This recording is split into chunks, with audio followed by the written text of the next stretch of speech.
শতরূপে সারদা বই থেকে পাঠ। বিষয় শ্রীমা পঞ্চশিখার আলোকে।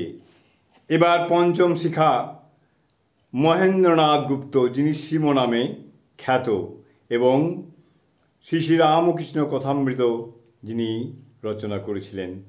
পরবর্তী অংশ। শ্রী রামকৃষ্ণদেবের লীলাবসানের পর মহেন্দ্রের বিশ্বভুবন ভেঙে গুঁড়িয়ে দিয়েছিল। সে সময় শ্রী শ্রী মা রামকৃষ্ণ ভাব রঞ্জিতাকারা গুরু শক্তিরূপে আবির্ভূত হয়েছিলেন মহেন্দ্র চেতনার পীঠস্থানে।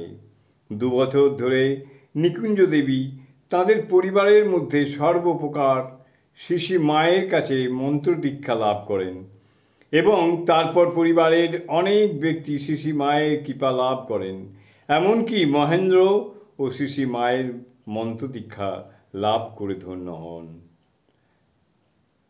1888 খ্রিস্টাব্দের 6ই অক্টোবর 21শে আশ্বিন 1295 মহেন্দ্রের পৈতৃক বাড়ি, যা বর্তমানে কথামৃত ভবন নামে পরিচিত, সেই বাড়ির তেতলার ছাদ সংলগ্ন ছোট্ট ঘরটিতে শ্রী শ্রী মা নিজের হাতে মঙ্গল ঘর স্থাপনা করেছিলেন এবং শ্রীরামকৃষ্ণের পট প্রতিষ্ঠা করে নিত্য পূজার প্রবর্তন করেছিলেন।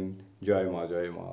জননীং শারদাং দেবীং রামকৃষ্ণং জগদ্গুরুং পাদপদ্মে তয়ো শ্রিত্বা প্রণমামি মুহুর্মুহুঃ।